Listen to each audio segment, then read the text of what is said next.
In the general population, there is a 1 in 3,500 incidence of ACL ruptures. Specifically, over the last 13 years, females aged 13 to 17 have experienced a 59% increase in the number of ACL tears requiring reconstruction procedures. Chances are, you or someone you know has injured this tissue. Mallet and Aruda conducted the following experiment of digital image correlation-aided mechanical characterization of the anteromedial and posterolateral bundles of the ACL, which Sean, Mike, and I will lead you through. To begin, I will be talking a little bit about the anterior cruciate ligament, better known as the ACL. The ACL is one of the 4 main ligaments in the knee, and it serves as the major stabilizer of the articular knee joint. In addition to this, it restrains the forward motion of the tibia, as well as internal rotation. As seen here, the ACL connects the femur to the tibia. Its structure can be described as 2 functional bundles, including the anteromedial and the posterolateral bundle. These 2 bundles have been associated with different roles in anteroposterior and complex rotational stabilization of the joint. The oval and flat structure of the ACL plays an important role in stabilizing the knee joint under different flexion angles, and therefore compensating for shifting knee flexion axes. The PL bundle has been shown to have particular stabilizing effects on the anteroposterior and rotational forces and near to extension positions of less than 30 degrees, whereas the AM bundle becomes tensioned and functional at higher flexion angles. The purpose of this study was to investigate the intrinsic mechanical properties of the ACL. Since the ACL is notoriously difficult to mechanically characterize because of the complex geometry and insertions of its 2 bundles, they used digital image correlation, or DIC, to determine the tensile properties of the AM and PL bundles in ovine ACLs in a well-known loading state. The overarching goal of this data collection is to be able to aid clinicians in selecting the appropriate materials for ACL replacement. As previously mentioned, this study is of particular importance because of the high prevalence of ACL injuries. Each year in the United States, there are approximately 300,000 ACL replacements, with females aged 14 to 17 being the most at-risk group of people. Current ACL replacements require invasive surgery, and the long-term outcomes have been observed to be degraded knee kinematics, tears of the replacement tissue, and early onset osteoarthritis. Refailure is also common because of the inability of tissue replacement options to restore the native ACL response. It is important to report the mechanical properties in well-defined loading states as measured from undeformed reference states in order to better design ACL replacement grafts. Finite element models can also be used to provide insight into the strain response of complex materials. This study used the knees from 10 sheep to include 20 samples. The knees were dissected and observed for damage before they were randomly assigned to testing of the PL or AM bundle. The bundles were then separated with forceps, and the non-tested bundle was dissected. Excess bone was trimmed from both the tibia and femur to create bone plugs for bone ligament bone specimens. The bone ligament bone isolation processes can be observed by the figure on the right. The last 2 images, G and H, show the final specimen of the AM and PL bundles, respectively, oriented in uniaxial tension. The specimens were placed into custom grips using a biodegradable and non-toxic thermoplastic. The grips were installed into a custom-built material test system with 2 opposing actuators, which can be seen in image A. The opposing actuators allow the center of the specimens to remain stationary during loading, while keeping the region of interest in full view of the cameras throughout the experiment. A DAC device was used to collect and record the analog voltage signals for displacement and force. 3 cameras were used for full field displacement measurement of the tissues during loading. 2 were Photron FastCam cameras used to visualize the 3D surface strain.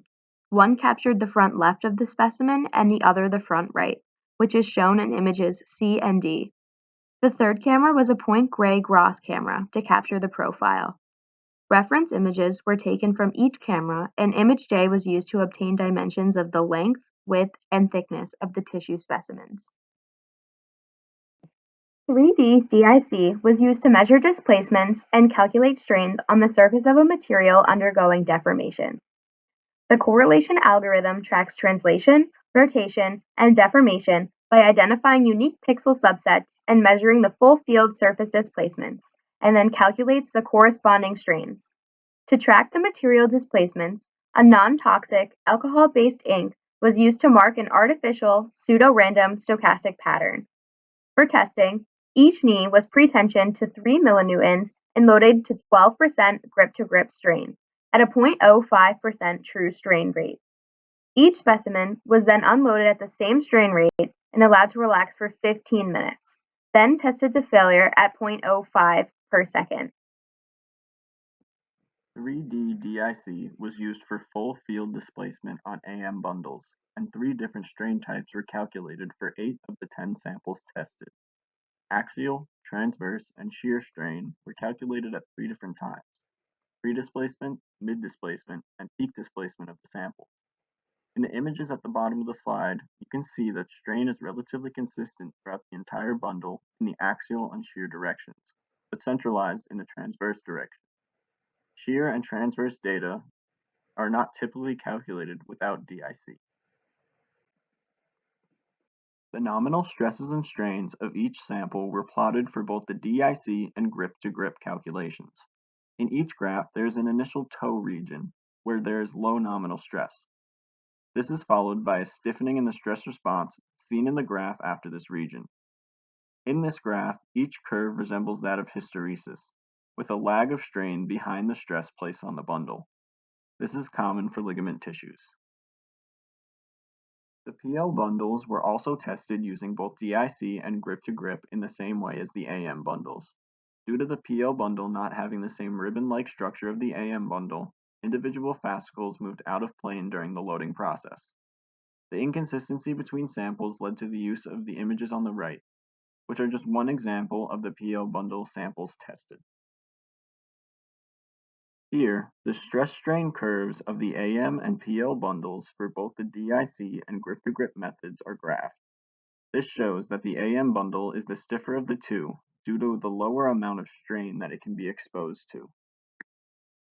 Some key things to take away from this article include: the AM bundle is stiffer than the PL bundle. Tissue patterning and hydration are required for DIC to work properly. These create challenges for the performance of biological tissue testing. It was found by using DIC that axial strains are actually significantly lower than those calculated from the grip-to-grip method. More specifically, both bundles' mechanical properties are stiffer than originally thought. Lastly, it was found that the variability among specimens is less of an issue than anticipated. This is due to the use of DIC for testing instead of grip-to-grip. As one would expect, there are several connections that can be made to material covered in glass located in this paper. In regards to the mathematics side of biomechanics, data itself is exported in the form of a Green-Lagrange strain through calculations related to the left Cauchy-Green strain. See the first equation. The nominal axial strain is also noted to be the axial component of the Green-Lagrange strain, which can be seen in equation 2. The biggest takeaway from the study are that the AM and PM bundles are quite different and need to be accounted as such in future models. From their stiffness to their strain limits, the two bodies have enough different about them that in order for a simulation of the ACL to be accurate, they must be accounted for in the future. This data as a whole will contribute greatly to the ability to analyze soft tissue data in external software, acting as a jumping off point for other potentially difficult to traditionally measure regions. As you know from earlier, tears in the ACL are one of the most common forms of injury to the knee, and as such, the more information gathered on them, the better. With the use of DIC, it has become possible to more accurately determine the mechanical responses and differences between the ACL bundles. It's incredibly important as it allows for human models and simulations to become even more accurate to the body on a smaller scale. These understandings and models will hopefully lead to a stronger and more accurate procedures to repair the tears in the future. And in terms of other tissues, the fact that the DIC worked in the first place for a notoriously annoying to test tissue, the ACL, This opens the door for using DIC on even more soft tissues to actually further develop the field. So to conclude, DIC as a method can allow for a circumvention of the difficulties normally found, like shape and surface damage, which typically occur when measuring the anterior cruciate ligaments due to how it retrieves data in a non-contact fashion. The measured DIC axial strains are found to be lower than those found in grip-to-grip measurements. Additional data was found for the shear and transverse response to uniaxial tension, and they found that the same specimen variability was lowered as well.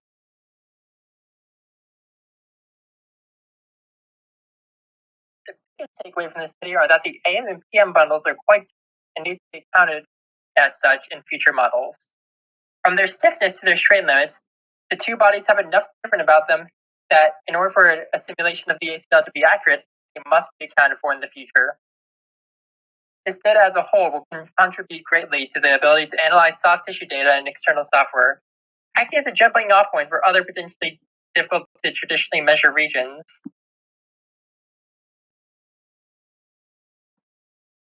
However, we have a few criticisms and points of discussion to go over still.